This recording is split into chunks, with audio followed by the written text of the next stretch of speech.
Now this is question number 24. Which of the following geographical feature or the phenomenon is associated with peninsular block of India? Set D UPSC prelims 2026. पहला statement है submergence of parts of western coast due to tectonic activities. इस वाले statement को फिलहाल छोड़ दीजिए। मैं जानता हूं कि अगर आप एग्जाम में बैठे होंगे तो इस पहले स्टेटमेंट को सही बता पाना हर किसी के लिए संभव नहीं होगा, मगर स्टेटमेंट नंबर 2 और 3 ये लोग ज्यादातर जानते होंगे अगर आपने बेसिक ज्योग्राफी पढ़ी है तो। पेनिनसुलर इंडिया जो है वो बहुत ही ओल्ड प्लेट है। पेनिनसुलर इंडिया टकराई थी जाके यूरेशियन, जो इंडियन प्लेट थी वो यूरेशियन प्लेट से टकराई, उसकी वजह से हिमालयाज बने। हिमालयाज यंग हैं और वहां से जो नदियां निकल के आई हैं वो भी यंग हैं।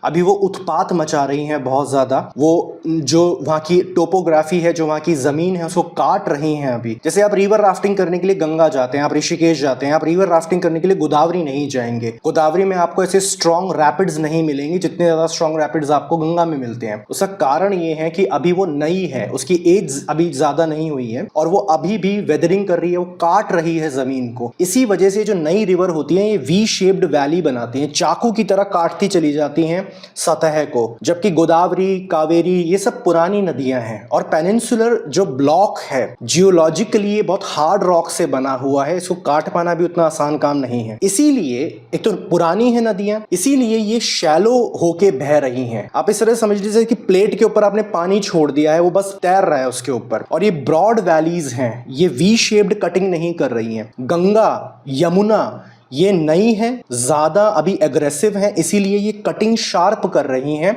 और वी शेप्ड वैली बनाती हैं। थर्ड स्टेटमेंट पता होना जरूरी है। सेकंड स्टेटमेंट पता होना जरूरी है। महेंद्रगिरी हिल्स का नाम जरूर सुना होगा आपने। महेंद्रगिरी हिल्स जो उड़ीसा के आसपास के रीजन में पड़ता है। महेंद्रगिरी हिल्स या अरावली, ये सारी वो पहाड़ियां हैं जो कि एक जमाने में ऊंची हुआ करती थी, मगर ओवर द पीरियड बारिश की वजह से, ठंड, गर्मी, अलग अलग तरीके के वेदर फिनोमिनन्स को झेलते हुए ये पहाड़ अब धीरे धीरे करके कट गए हैं, रेसिड्यूज बचे हैं इनके। मगर जो हिमालयाज हैं वो अभी भी बढ़ रहे हैं, वो और उठ रहे हैं ऊपर की तरफ, वो नए हैं अभी भी। अगर आपको ये 2 स्टेटमेंट्स पता है, इसके बेसिस पे ही आप आंसर कर देंगे।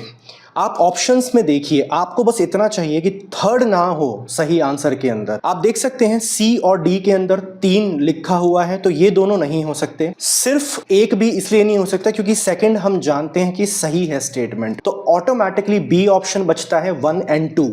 So first and 2 statement actually सही है, थर्ड गलत है।